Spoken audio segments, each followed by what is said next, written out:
Hello students, मेरा नाम है लोकेश और आज हम पढ़ने वाले हैं एक ही जो है टॉपिक है वो है हमारा यशपाल समिति, जो कि एजुकेशन बी है थर्ड ईयर का। चलिए स्टार्ट करते हैं।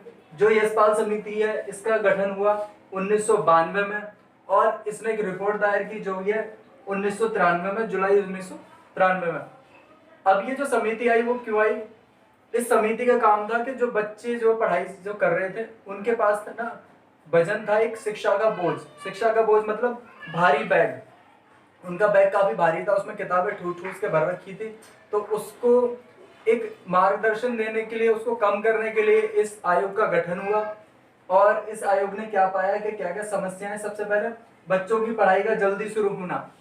इस आयोग को ने पाया कि जो आजकल का जो टाइम है वो बच्चे जो जल्दी स्कूल में एडमिशन ले रहे हैं, 2 साल के, 2.5 साल के, स्टार्टिंग जो नर्सरी बहुत ही कम उम्र में स्टार्ट हो रही है।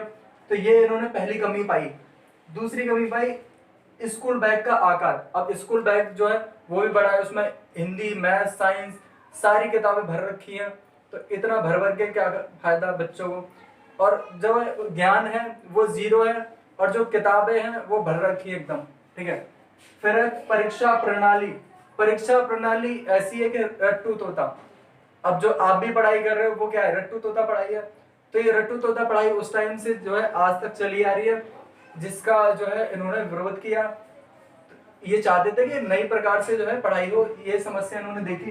फिर है सीखने सिखाने का की प्रक्रिया।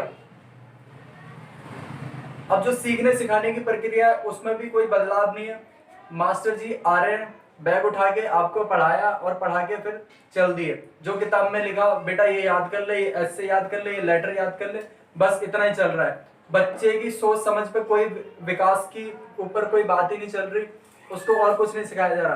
बेटा ये 4 क्वेश्चन आएंगे, ये याद कर लो, तुम्हारा पेपर हो जाएगा। इस प्रकार की जो पढ़ाई थी उसका इन्होंने बताया।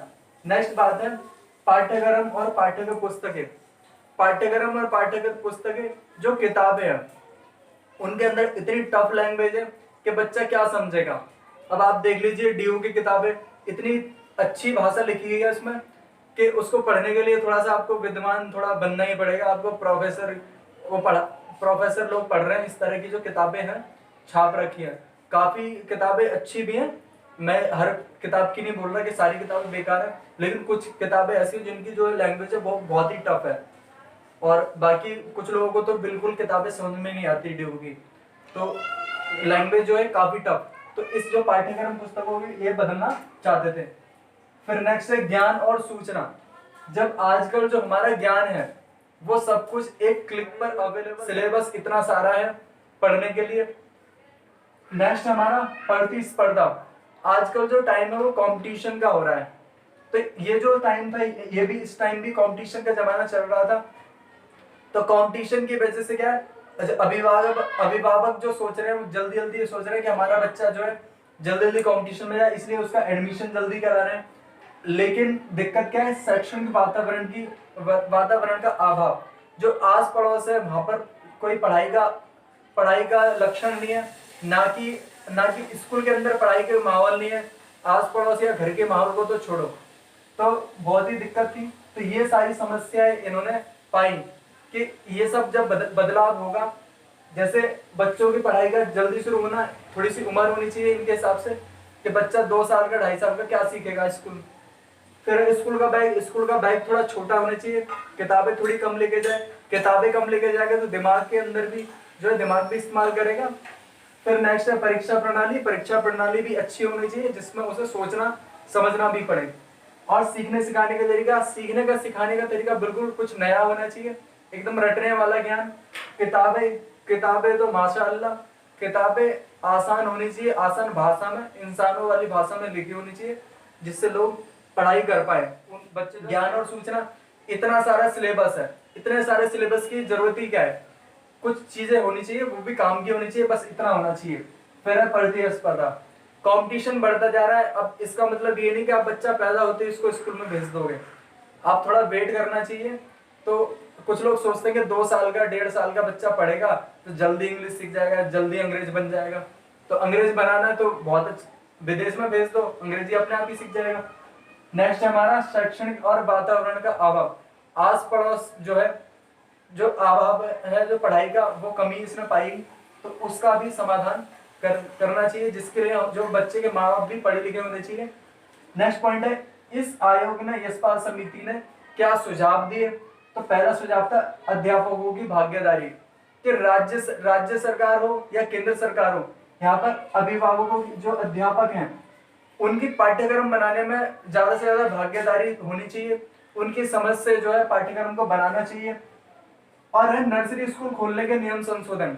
नर्सरी स्कूल जो एडमिशन होते थे उसके नियमों में संशोधन के लिए इन्होंने सुझाव दिया कि जो बच्चे हैं उनका इंटरव्यू ना लिया जाए, साक्षात्कार जो लेते थे उनके माँ बाप का भी लेते हैं और बच्चे का भी देखते हैं कि उसके किस फैमिली बैकग्राउंड से।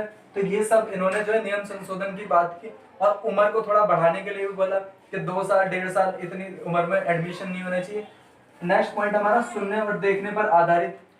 तो जो पढ़ाई होनी चाहिए नर्सरी एलकेजी जो एक प्राथमिक शिक्षा है, तो इसके अंदर क्या है, देखने और सुनने की जो प्रकृति है उसमें भी पढ़ाई होनी चाहिए। ऐसे इंस्ट्रूमेंट होने चाहिए, ऐसे प्रकरण होने चाहिए जिससे ये बच्चे पढ़ाई कर सकें। नेक्स्ट पॉइंट है हमारा शिक्षक विद्यार्थी अनुपात। शिक्षक विद्यार्थी अनुपात, तो एक जो शिक्षक हो उस पर मैक्सिमम 40 विद्यार्थी हमारे होने चाहिए, इससे ज्यादा ना हो, ताकि जो शिक्षक है वो बच्चों को पर थोड़ा ध्यान दे सके। तो ये सारे पॉइंट जो है ये सुझाव इन्होंने समिति ने दिए थे। और अगर इस पूरी समिति की बात करें तो समिति का मानना यह था कि जो हमारा बैग है, बच्चे के बैग में जो किताबें हैं, वो एक तो शारीरिक और मानसिक दोनों तरह से जो है हमें टेंशन लाती है। आज के जो अभिभावकों ने और शिक्षकों ने परीक्षा का भय बना दिया बच्चों में, जिसकी वजह से बच्चे क्या पढ़ ही नहीं पा रहे हैं। बच्चों का दिमाग और चीजों में है, लेकिन वो कर नहीं पा रहे। किसी को खेलकूद में इंटरेस्ट है, वो खेलकूद भी नहीं पा रहा, ना कुछ और काम कर पा रहा। तो इस प्रकार जो है बहुत ही दिक्कत आ रही है। बच्चे अपना 100% नहीं दे पा रहे। जब वो 100% नहीं देंगे तो अपनी लाइफ में क्या करेंगे वो? तो ये जो है यशपाल समिति का कहना था। और स्टूडेंट्स, मैंने जो कुछ लोगों की कमेंट पढ़ी अपनी वीडियो में, तो कुछ लोगों को मेरी शायद जो वीडियो है बोरिंग लगती है।